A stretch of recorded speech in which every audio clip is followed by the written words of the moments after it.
live because I'm gonna be the one who will speak. So Okay. okay.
Yes, hi everyone.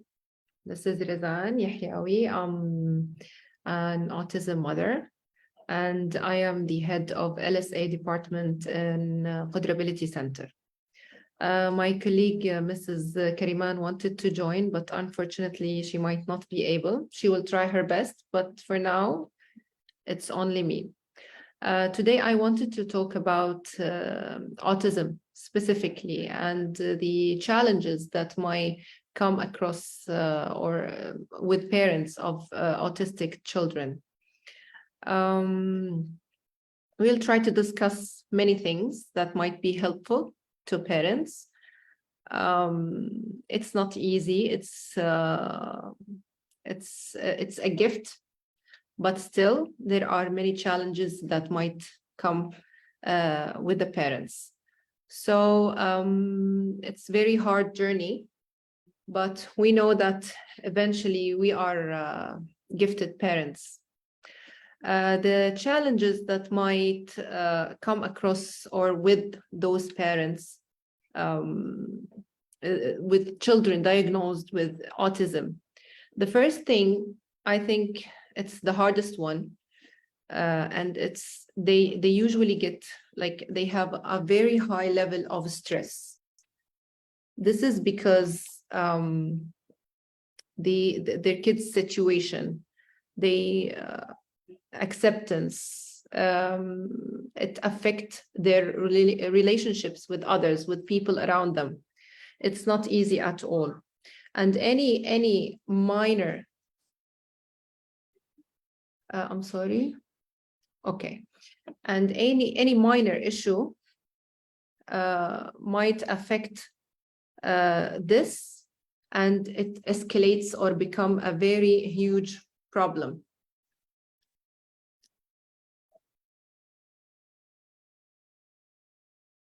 Just a second.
Okay.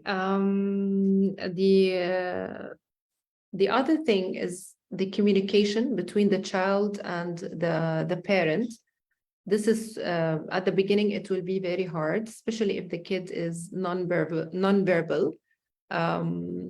And I think parents should, like all of them, take courses that helps them to communicate with their kids.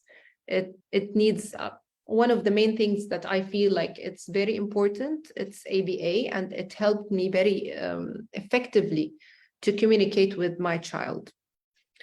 And early intervention is very important. I think it's the golden age for intervention.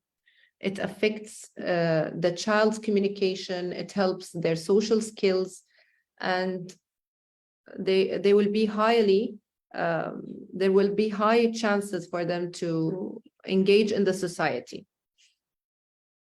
The other thing that might affect the parents, that they will have less time of self-care because of the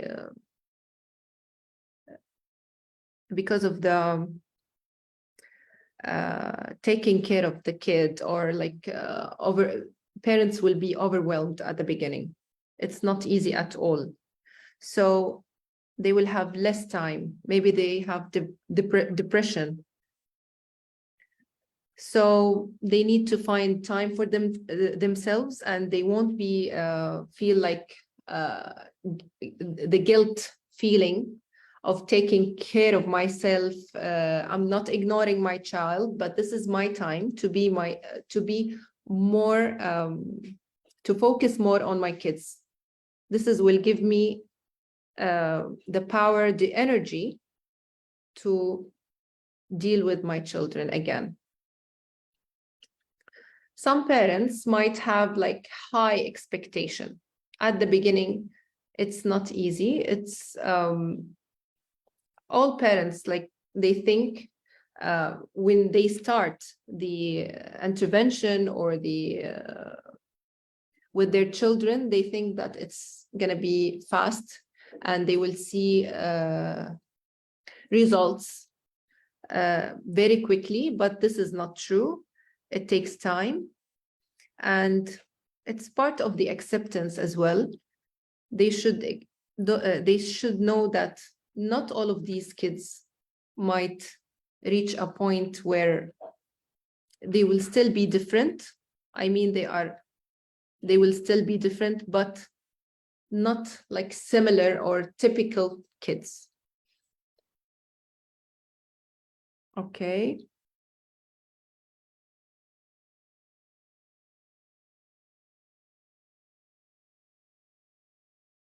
How do we know that there are red flags that might tell us that these kids or my child have a problem, or I must do something. I should go to the doctor, psychologist to check on them. There are some signs that indicate, or indicators that tell us that there might be an issue, and we should go directly to the psychologist. First of all, the way they play. It's unfunctional playing. For example, they line up the objects or toys in front of them in a line, and gets really upset when the order change. This is the first thing, and also plays with the same toy the same way every time, over and over again, the same toy. Also, you will see them that they are very interested or focused with some parts of objects. For example, if they find a car, if they find anything in front of them, they will focus on one specific thing, which is, for example, wheels. They keep playing with the same part.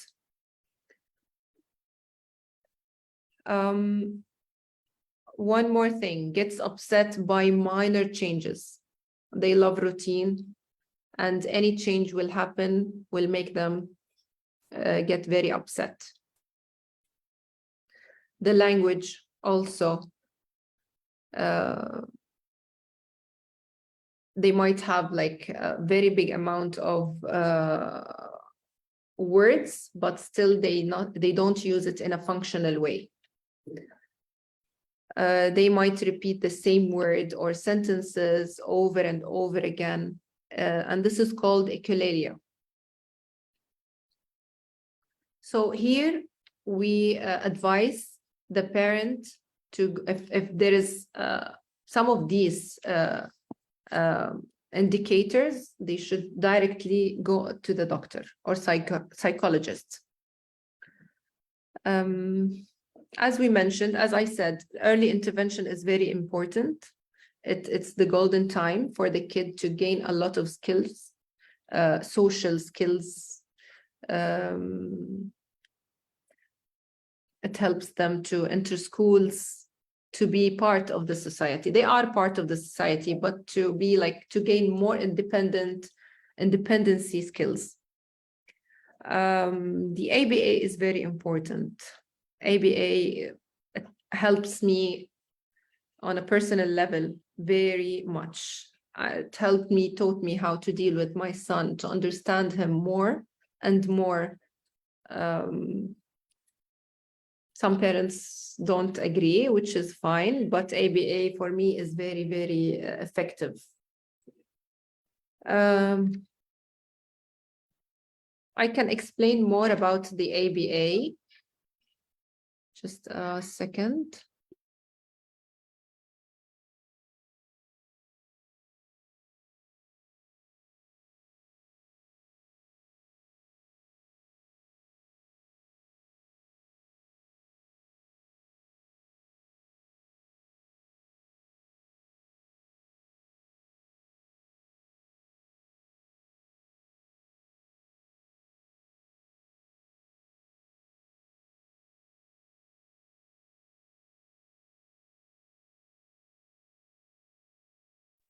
I'm trying to find the presentation.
Okay, I'll try to share my screen.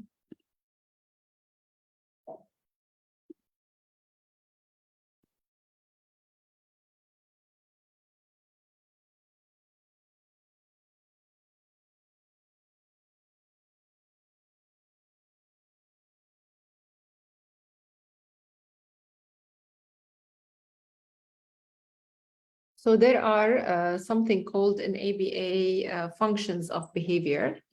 The functions of behavior means the reasons of this behavior. Why did this child act in this way? Why did he do this? So once we know all of the functions of behavior, it will be easier for us to deal with it. The 4 functions of behavior was truly just a second.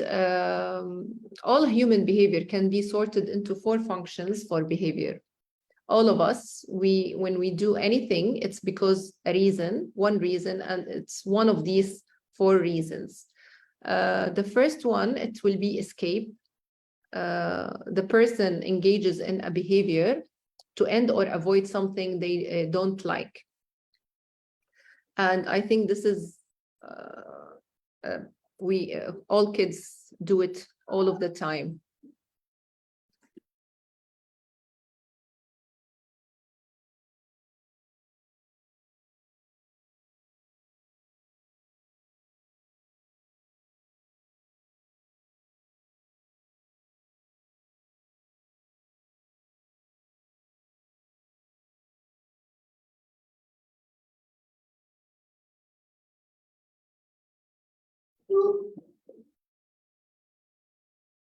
So they might have a tantrum if there is work, if they are asked to do something, if they want to avoid anything.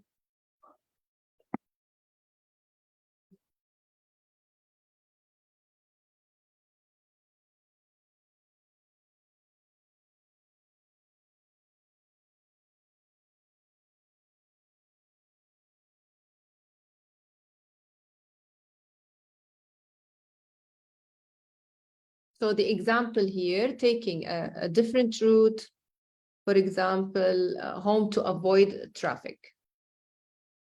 When there is work presented, this is like common, so common with kids. Attention, if there is a child who would like, who is a attention seeker, they might act in a certain way to gain your attention. A person engages in a behavior to receive attention, raising a hand in a class. This is normal, typical. This is what typical kids do. Screaming so that someone comes over. And tangible, if they want something, if they want to have something, a person engages in a behavior to get access to an item or activity. They might complete, for example, a homework to get the iPad. They might hit their brother or sister in order to get them to give up a toy. Sensory, this is something, it's out of control. A person engages in a behavior because it's physically feels good or relieves something that feels bad. For example, scratching an itchy mosquito bite. So once we are, once we know the function of behavior, it will be easier for us to deal with it.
Okay, so characteristics may be detected in early age, childhood, but autism is often not diagnosed until much later. The abilities and needs of autistic people vary and can evolve over time. While some people with autism can live independently, others have severe disabilities and require lifelong care and support.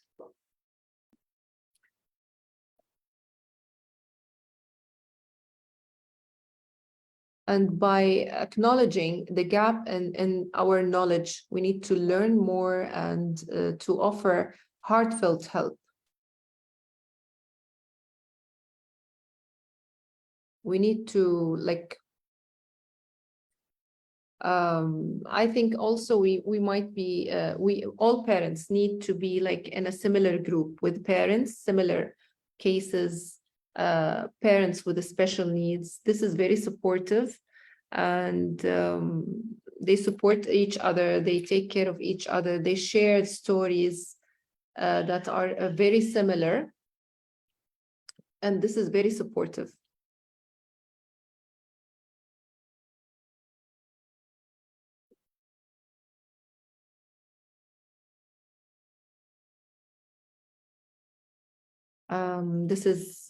This was my life, and hopefully the information I gave was very helpful.